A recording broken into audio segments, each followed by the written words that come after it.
Et si la vraie défaite d'Israël n'était pas sur le champ de bataille, mais dans une tasse de café filmé et un deepfake raté?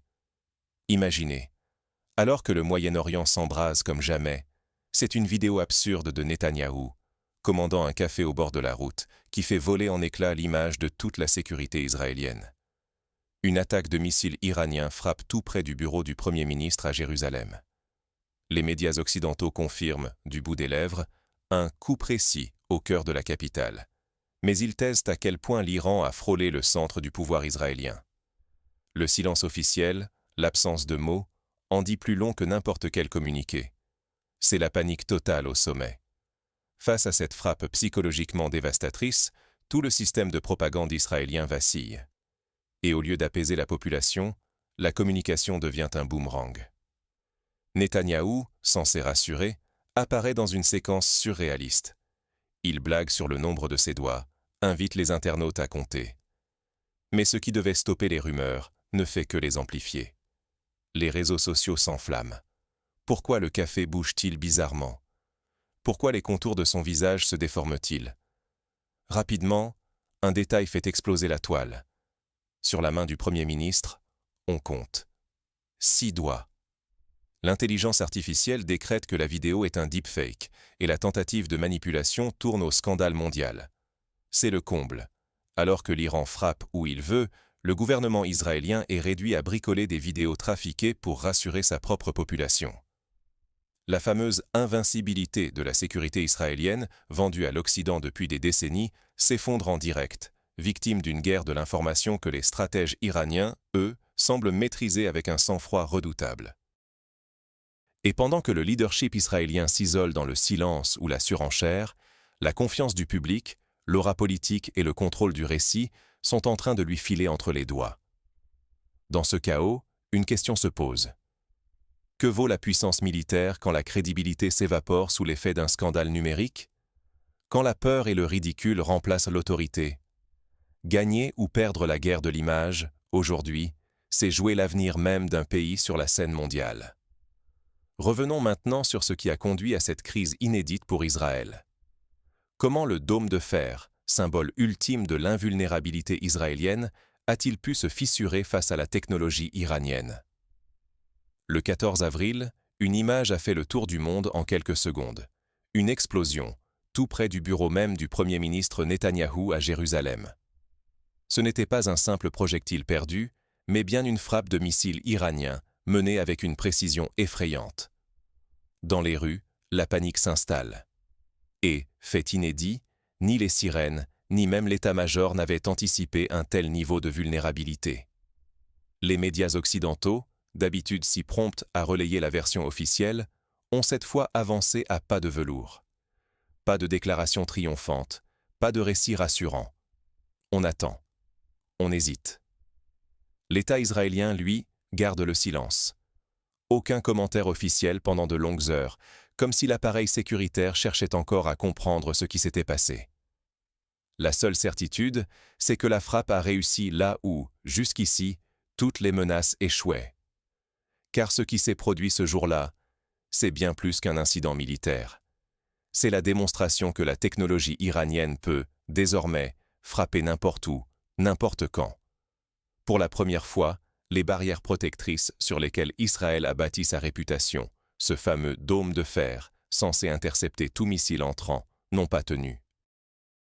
Ce n'est pas seulement du matériel qui a été touché, c'est la psychologie collective, la confiance du peuple, l'assurance de l'élite et la crédibilité aux yeux du monde entier qui ont été ébranlés.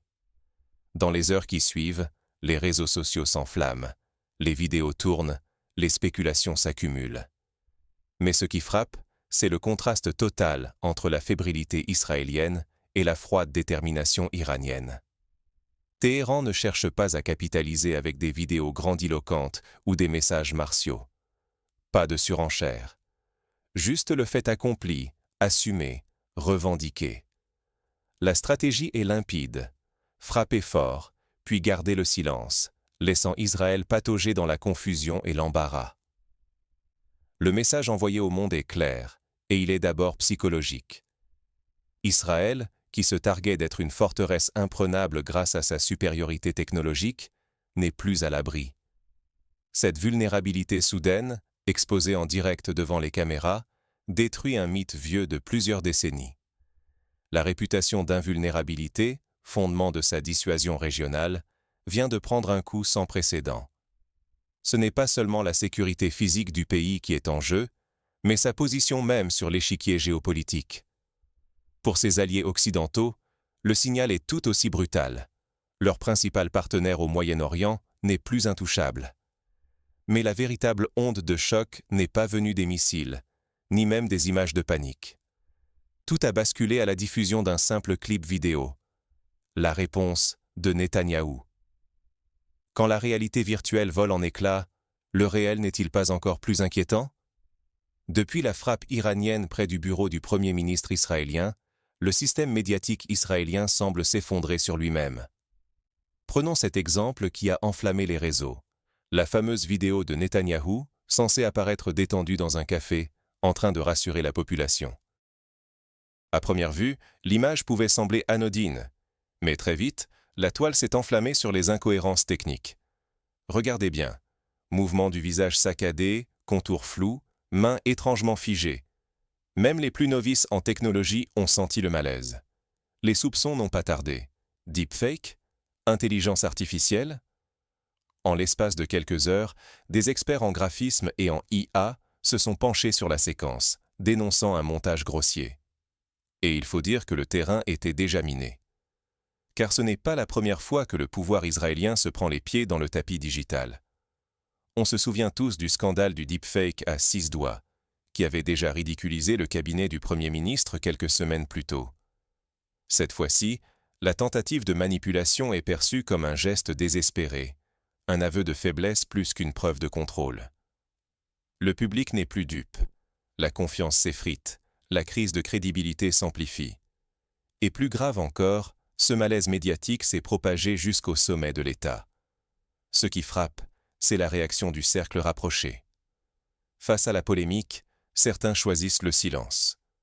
Le fils du Premier ministre, habituellement omniprésent et hyperactif sur les réseaux, a soudainement disparu de l'espace public. Plus aucun message, aucune photo, depuis le début du mois. Cette absence inhabituelle n'a fait qu'alimenter la machine à rumeurs. Fuite à l'étranger? Peur, embarras ou simple consigne de discrétion? En parallèle, l'épouse du Premier ministre, Sarah, a explosé dans un message furieux adressé aux critiques, manifestant une nervosité inhabituelle, comme si le clan au pouvoir était au bord de la rupture. Le contraste avec la posture iranienne est saisissant. Tandis que Tel Aviv s'enlise dans des explications maladroites, Téhéran n'a même pas besoin d'intervenir sur le terrain de la désinformation. Les responsables israéliens s'enfoncent eux-mêmes avec des justifications confuses, des vidéos douteuses, et l'incapacité à maîtriser leur propre récit.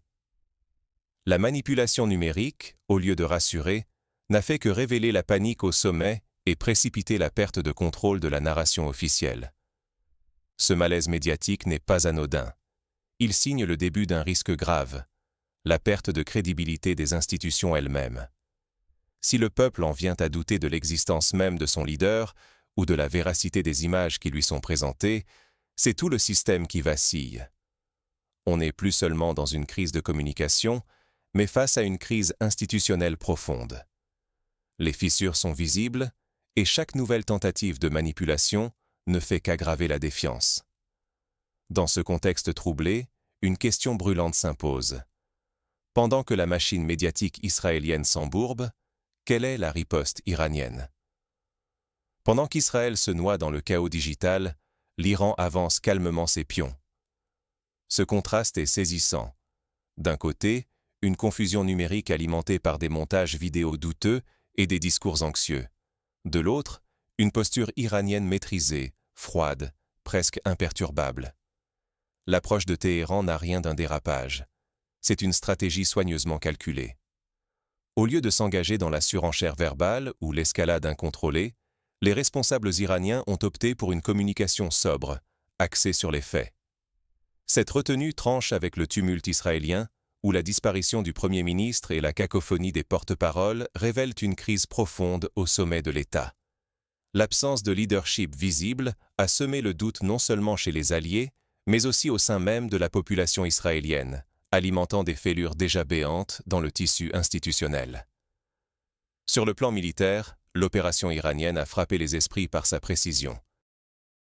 Les missiles n'ont pas visé aveuglément.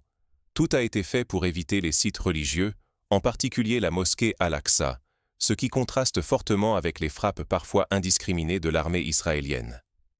Cette attention, presque chirurgicale, a non seulement limité les dégâts collatéraux, mais a aussi envoyé un message fort à la communauté internationale. L'Iran montre qu'il peut frapper où il veut, quand il veut, sans tomber dans la brutalité gratuite. On perçoit ici un calcul moral et stratégique qui place Téhéran en position de force psychologique face à un adversaire déstabilisé. Autre élément marquant, l'efficacité redoutable des drones iraniens. Les systèmes de défense israéliens, longtemps vantés comme infaillibles, ont été mis à mal. Les images d'explosion près du bureau du Premier ministre et la rapidité de l'attaque ont révélé de graves lacunes dans le dispositif de sécurité israélien, bien loin du mythe d'une forteresse imprenable. Ce revers numérique et militaire a été amplifié par la viralité des réseaux sociaux, où la moindre faille est désormais scrutée, partagée, tournée en dérision. Conséquence directe. Israël se retrouve plus isolé que jamais sur la scène internationale. L'image d'un État invincible, pilier de la stratégie occidentale au Moyen-Orient, s'effrite. Même Washington, habitué à défendre son allié coûte que coûte, commence à douter de la solidité de son bastion démocratique régional. Les critiques fusent, y compris aux États-Unis, sur l'efficacité réelle des milliards investis et sur la pertinence de soutenir un partenaire en crise de légitimité. À l'intérieur du pays, les fissures s'élargissent. L'opacité autour de la disparition du Premier ministre et le recours à des vidéos générées par intelligence artificielle ont créé un climat de suspicion inédit. Désormais, chaque communiqué officiel est passé au crible, chaque image analysée, chaque rumeur amplifiée. Ce déficit de confiance alimente le risque d'effondrement institutionnel. Sans leadership clair, sans cohésion, Israël vacille. Face à ce désarroi, l'Iran se positionne comme un acteur pivot du nouvel ordre multipolaire qui émerge.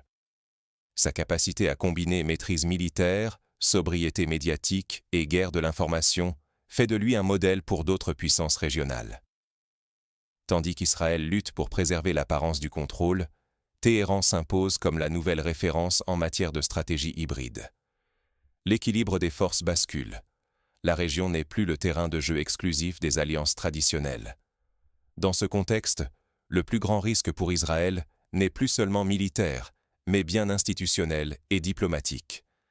La perte de soutien international, la défiance croissante de sa propre population et l'image d'un État en crise pourraient précipiter une perte d'influence irréversible. Mais comment expliquer cette inversion de dynamique? Et surtout, quelles leçons tirer de cette guerre de l'information, où le virtuel pèse désormais autant que les missiles? C'est ce que nous allons analyser tout de suite. La guerre de l'info. Arme fatale ou boomerang pour les puissances? Ce que l'affaire du missile iranien et du fiasco numérique israélien révèle, c'est qu'aujourd'hui, la bataille décisive ne se joue plus seulement sur le terrain militaire, mais surtout dans la sphère de l'information. Et sur ce front, l'Iran marque des points spectaculaires. Commençons par l'essentiel. L'Iran ne se contente plus d'être réactif. Il anticipe, il observe et il exploite méthodiquement chaque faille de ses adversaires. Les services de renseignement iraniens suivent à la trace les moindres signaux faibles venus de Tel Aviv et savent appuyer là où ça fait mal. Pendant que le gouvernement israélien tentait de rassurer le public avec un deepfake maladroit du Premier ministre, Téhéran gardait son calme et laissait la panique s'installer, du côté adverse. Cette attitude détonne. Là où Israël multiplie les gesticulations anxieuses et les erreurs de communication, l'Iran affiche sang-froid et maîtrise stratégique. La conséquence la plus immédiate, c'est l'effondrement de la crédibilité médiatique israélienne. Le fameux deepfake à 6 doigts, censé rassurer la population, s'est retourné contre ses créateurs. Non seulement il a ridiculisé le pouvoir, mais il a aussi détruit la confiance dans toute prise de parole officielle. Dorénavant, chaque vidéo, chaque communiqué, chaque preuve diffusée par Israël sera scrutée, décortiquée, remise en cause, y compris par les journalistes occidentaux. Les dégâts sont profonds. Une génération entière va garder en mémoire ce naufrage numérique. La propagande, si elle n'est pas parfaite, devient un boomerang dévastateur. Mais la vraie révolution, c'est la façon dont l'Iran combine supériorité technologique et finesse politique. Avec ses missiles de précision et ses drones furtifs, Téhéran impose un nouveau rapport de force, qui force même les doctrines militaires occidentales à se réinventer. Le monde n'est plus celui de 2006 ou 2012. Aujourd'hui, la démonstration de force ne se limite plus à la destruction physique. Elle s'accompagne d'une gestion chirurgicale de l'opinion publique. L'Iran, en frappant là où il voulait, quand il le voulait, a montré qu'il pouvait dicter le tempo, tout en contrôlant parfaitement le récit médiatique. Cette perte de contrôle narratif coûte cher politiquement à Israël, mais aussi à ses soutiens. Aux États-Unis, le contribuable commence à s'interroger.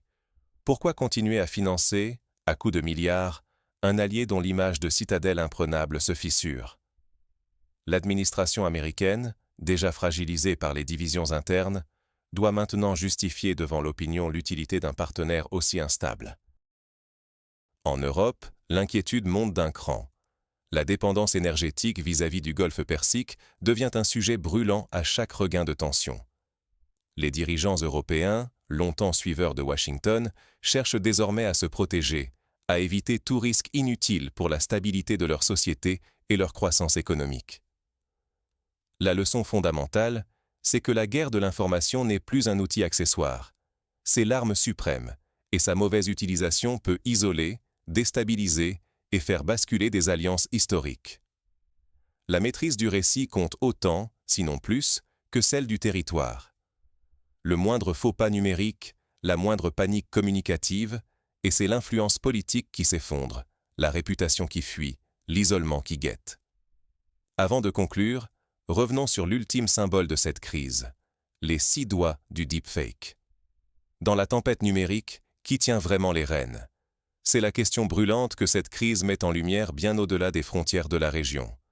Oui, l'attaque de missiles iranienne a fait voler en éclats non seulement l'illusion d'invulnérabilité d'Israël, mais aussi le vernis de sa propagande et de son système de sécurité, tant vanté. Mais surtout, elle a exposé notre époque. Un monde où chaque information, chaque image, chaque vidéo peut être manipulée, recadrée, amplifiée, jusqu'à devenir une arme plus puissante qu'un missile. Regardons ce fameux extrait devenu viral, la gaffe grotesque des 6 doigts, fruit d'une précipitation panique au sein de l'appareil de communication israélien. Ce n'est pas qu'une simple erreur anecdotique, c'est la preuve éclatante que même les équipes les mieux payées, les plus rodées, peuvent perdre leur sang-froid quand le récit officiel commence à s'effondrer. La panique ne se cache plus, elle se voit dans les moindres détails, révélant aux yeux du monde une perte de contrôle totale au sommet de l'État. Face à cela, l'Iran a répondu avec une froide rationalité, sans surenchère émotionnelle, renforçant ainsi son image, non seulement comme puissance militaire, mais surtout comme maître du jeu psychologique et médiatique. Loin des gesticulations, Téhéran a montré qu'il n'a même pas besoin de brandir la menace nucléaire pour imposer ses lignes rouges. Ces avancées technologiques, en particulier dans le domaine des drones, sont désormais reconnues par tous les experts militaires, même occidentaux, qui voient avec effroi comment la République islamique, malgré un embargo total, a réussi à atteindre l'autonomie technologique. Cela change radicalement la donne stratégique. La pression économique est devenue inopérante. Et l'Iran partage déjà ce savoir-faire avec ses alliés, tissant une toile d'influence qui effraie les anciennes puissances. Derrière ce choc apparent, ce que nous vivons, c'est le basculement vers un nouvel ordre mondial multipolaire, où l'Occident n'a plus le monopole du récit, où l'opinion publique mondiale observe, juge et choisit qui croire. Israël, jadis maître en communication de crise, semble désormais prisonnier de ses propres excès, à l'image des déclarations impulsives de la Première Dame, qui, au lieu de rassurer, n'ont fait qu'accentuer le sentiment de panique et de faiblesse au sommet du pouvoir. Lorsque la politique en vient à insulter son propre peuple, c'est le signe d'une confiance perdue, d'une fin de cycle qui approche, le peuple sans la supercherie, et aucune opération médiatique ne pourra restaurer une légitimité qui s'échappe entre les doigts, ou plutôt entre les 6 doigts du deepfake. Ce moment historique exige de chacun de nous une vigilance critique. Refuser d'être le prochain pion manipulé sur l'échiquier numérique, c'est développer une immunité intellectuelle face à la guerre de l'information qui sévit autour de nous. Parce qu'aujourd'hui, la vraie puissance, ce n'est plus seulement celle des armes, mais celle de la perception, du doute et de la lucidité. Soit on apprend à décoder, soit on devient inévitablement la prochaine victime du théâtre numérique. Merci d'avoir suivi cette analyse jusqu'au bout. Votre curiosité, votre esprit critique et votre soif de vérité sont plus précieux que jamais dans ce monde saturé de manipulation. Restez connectés, abonnez-vous et surtout, continuez à penser par vous-même. À très bientôt pour de nouvelles décryptages où, ensemble, nous continuerons à lever le voile sur les jeux d'ombre de la géopolitique mondiale.